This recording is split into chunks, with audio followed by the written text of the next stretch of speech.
Better education, better nation, better health, better citizen.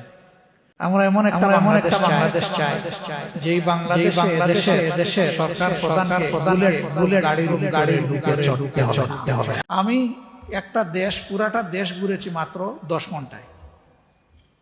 বিশ্বের অন্যতম ধনী একটা দেশ, প্লেনে উড়ে নয়, ওই দেশের ভিতরে ছোট্ট গাড়ি বা ট্যাক্সিতে চড়ে। এই দেশটির নাম হচ্ছে দারুস সালাম ব্রুনাই। মালয়েশিয়ার পার্শ্ববর্তী একটা দেশ, মালয়েশিয়া এবং সিঙ্গাপুরের সাথে সংযুক্ত। আমি এই দেশে যখন গেলাম দেখলাম যে কিং প্যালেসে কোনো হিউম্যান সিকিউরিটি নাই, কোনো মানুষ অস্ত্র নিয়ে দাঁড়িয়ে নাই গেইটে। আমি তাকালাম চতুর্দিকে যে কোথাও কোনো লাইট পোস্টে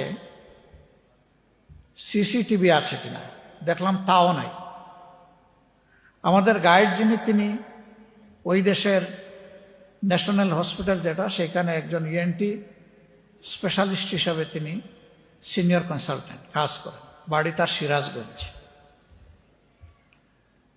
তা আমি জিজ্ঞেস করলাম, কি ভাই এটা কি অ্যাবান্ডন, পরিত্যক্ত, নাকি এখানে আসলে রাজারা এখন থাকে? কয় না, থাকে। রাজা থাকে, কোনো সিকিউরিটি নাই, কোনো সিসিটিভিও দেখি না, এদের কোনো সিকিউরিটি নিরাপত্তা ব্যবস্থার প্রয়োজন হয় না। ওই জবাব আপনিই পাবেন, আমার উত্তর দিতে হবে না, আরো কিছু দেখলে আপনি পেয়ে যাবেন। একটা একটা করে উনি টুরিস্ট স্পটে নিলেন, 7 স্টার হোটেলে নিলেন,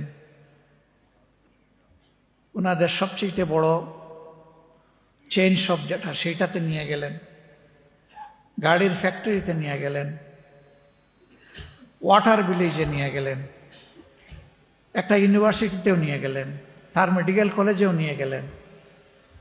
হঠাৎ করে তিনি দিনের শেষ লগ্নে বললেন, কিসমত ভালো থাকলে আপনারা সরাসরি রাজার সালামও পাবেন। আমি বললাম, রাজার সালামও পাওয়া যাবে? বলে, হ্যাঁ, আশা করছি পাওয়া যাবে। উনি আসলে দূর থেকে দেখেছেন যে রাজার গাড়িটা এগিয়ে আসছে। তো কাছে আসার পরে বললেন যে এইটাই রাজার গাড়ি। আমি দেখলাম একটা মাত্র গাড়ি, তার সামনে কোনো এসকর্ট নাই, তার সামনে পিছনে কোনো ওই রকম সিকিউরিটি নাই, এমনকি একটা বাইকও নাই।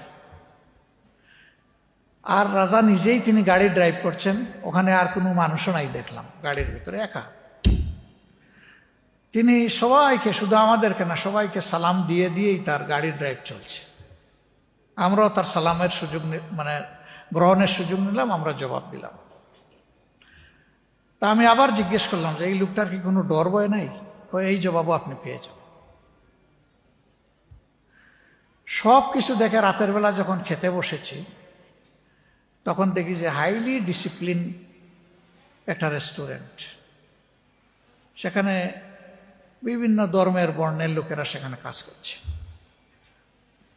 খাওয়া দাওয়া শেষে আমরা বের হয়ে যখন এয়ারপোর্টে ঢুকবো, তখন তিনি আমাকে একটা প্রশ্ন করলেন যে আপনি তো ছোট্ট একটি দেশ ঘুরালেন, কোথাও কি আপনি ট্রেন লক্ষ্য করেছেন বা ট্রেন লাইন? না তো। কোনো বাস না, কোনো ট্রাম না, কোনো পাবলিক সার্ভিস ট্রান্সপোর্ট না। বললো, আপনার মনেই প্রশ্ন আসে নাই যে এই দেশের মানুষগুলা চলে কেমনে? আপনি কি ফুটপাতে বিরাট সংখ্যক মানুষের জ্যাম দেখেছেন? না। আমি জিজ্ঞেস করলাম যে এই দেশের পপুলেশন কত? বললো, তা খুব ছোট, তাদের নিজস্ব ম্যান পাওয়ার হচ্ছে 2.5 লাখ, আর এখানে সার্ভিং ফরেনার্স হচ্ছে আরো 3.5 লাখ। এই সব মিলিয়ে 6 লাখ মানুষের এই দেশ। বললাম, এই জন্য কি রাস্তায় মানুষ হাঁটে না? কয় না। বললাম, তাহলে কি? বলে যে এখানে every grown up individual has its own car or taxi, no matter he is a foreigner, no matter he is a labour, no matter he is a doctor. তিনি যে কোনো শ্রেণী পেশার হন, অসুবিধা নাই, তার নিজস্ব একটা গাড়ি আছে। আমি জিজ্ঞেস করলাম যে আমাদের দেশের কতজন মানুষ এখানে আছে? সেই সময় তিনি বললেন যে এটা সরকারি হিসাব অনুযায়ী 38,000, তবে একটু বেশি হওয়ার সম্ভাবনা। এই দেশে যেহেতু পেট্রোল এবং গ্যাসের দেশ, আরও অনেকগুলো মূল্যবান মিনারেলস রিসোর্সের দেশ, এই জন্য পেট্রোলের দাম এখানে খুবই কম। আমাদের দেশের পানির চেয়ে এটার দাম এখানে কম, মেনটেন্যান্সে খুব বেশি যায় না। আর প্রত্যেকে কেউ রিকন্ডিশন গাড়ি কিনে না, সবাই ব্র্যান্ড গাড়ি কিনে। বললাম এত টাকায়, দেখো না টাকা এত লাগে না, কারণ এই দেশে গাড়ি কিনে মানুষ, তাকে গাড়ির সাথে কোনো ট্যাক্স দিতে হয়, ট্যাক্স ফ্রি গাড়ি। আমাদের তো ট্যাক্স ফ্রি গাড়ি একটা বিশেষ ক্লাস এই সুবিধাটা এনজয় করে, ওখানে সবাই।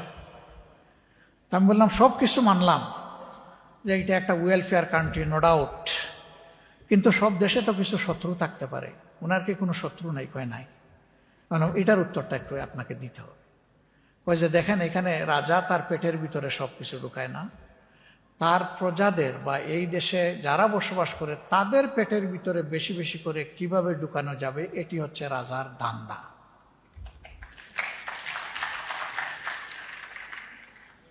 তাইলে তার শত্রু থাকবে কেন? আমি জিজ্ঞেস করলাম যে তার এডুকেশনাল ব্যাকগ্রাউন্ডটা কি। বললেন যে তিনি একজন কোরআনের হাফেজ এবং তিনি কোরআনিক সায়েন্সের একজন গ্রাজুয়েট। আমি জিজ্ঞেস করলাম যে এই শাসন কি তার আগেও ছিল? কয় না, ছিল না, তখন তো কলোনিয়াল স্টেট। এখানে ফ্রান্স, আমেরিকা এবং ব্রিটিশ পর্যায়ক্রমে এরা বিভিন্ন সময় বিভিন্ন শক্তি শাসন করেছে, আর এই দেশের সব কিছু শোষণ করে নিয়েও গেছে। এদের হাতে আসার পরে তারা এই কাজটা করছে। আমি জিজ্ঞেস করলাম যে এখানে সব ধর্মের লোক আছে? হ্যাঁ আছে।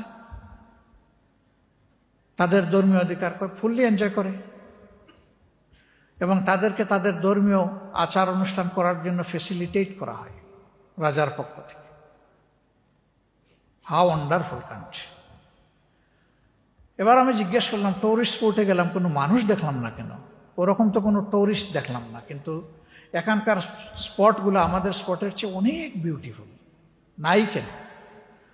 তখন বললো যে এখানে হাঙ্কি ভাঙ্কি নাই, এই জন্য এখানে ওরা আসে না। আপনারা বুঝতে পারছেন তো বিষয়গুলো? ওইটা নাই, এই জন্য এখানে আসে। এটা ওয়েল ডিসিপ্লিন কান্ট্রি আলহামদুলিল্লাহ। ওয়াটার ভিলেজে রাতের বেলা গেলাম, তো লাইটগুলা জ্বলছে, মনে হলো যেন মুক্তা দিয়ে দেশটা সাজানো। পানির উপরে ভাসমান একটা গ্রাম, সেই গ্রামে স্কুল, মাদ্রাসা, মসজিদ, সেই গ্রামে কলেজ এবং একটা ইউনিভার্সিটিও আছে, এমনকি একটা ফুল ফ্লেজেড হসপিটাল আছে ভাসমান। খুবই এক্সপেন্সিভ এস্টাবলিশমেন্ট, তাদের সম্পদ আছে, করেছে। আমি বললাম যে এটা কি সম্পদের অপচয় নয়? এই খরচকে তো অর্ধেক করে, তোমাদের দরকার না হলে গরিব বিশ্বে এটা দান করতে পারতা, তোমরা ওই পানির উপরে এদেরকে শুয়াইয়া রাখছো। তখন উনি বলল যে তাদের আদি পেশা ছিল ফিশিং, মাছ ধরা।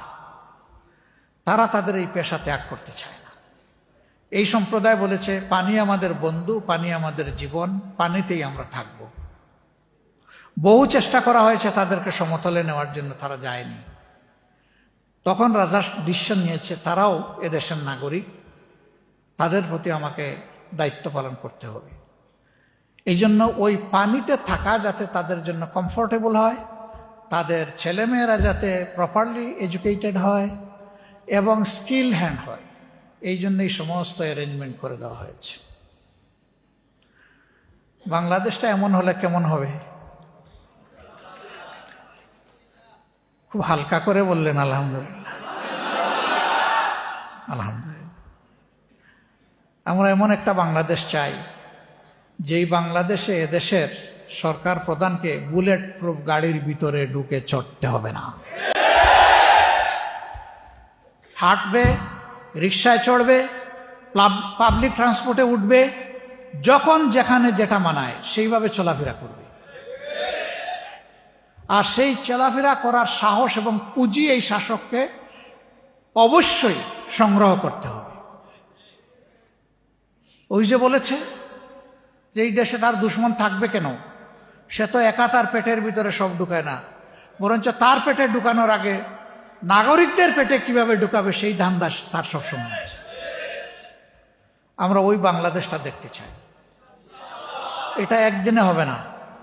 আবার দেখেন, আজকে আমি বক্তব্য দিয়ে যাচ্ছি, যদি 12, 13, 14 এরকম কোনো এক সময় ফেব্রুয়ারি মাসের আগামী বছর ইলেকশন হয়, আপনাদের সবার দোয়া মনে করেন আমরা সরকার গঠনের সুযোগ পেলাম?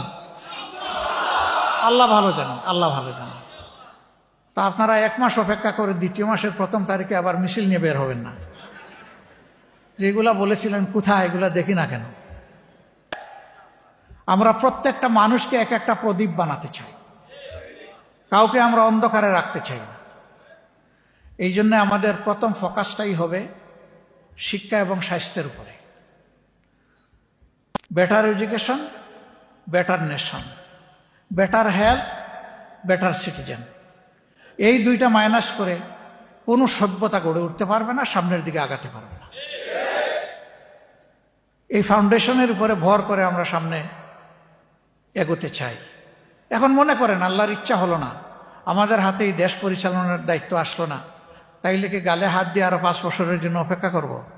নো, আমাদের মিশন অব্যাহত থাকবে। আমরা যা নিজে পারবো করব, যেটা আমাদের আয়ত্তের বাইরে সরকারকে বলবো ইউ ডু দিস, তুমি ভালো কাজ করো, তোমার হাত আমরা শক্তিশালী করব, তোমাকে সাহায্য করব। সরকার কথা শুনে না, আওয়াজ দিতেই থাকবো।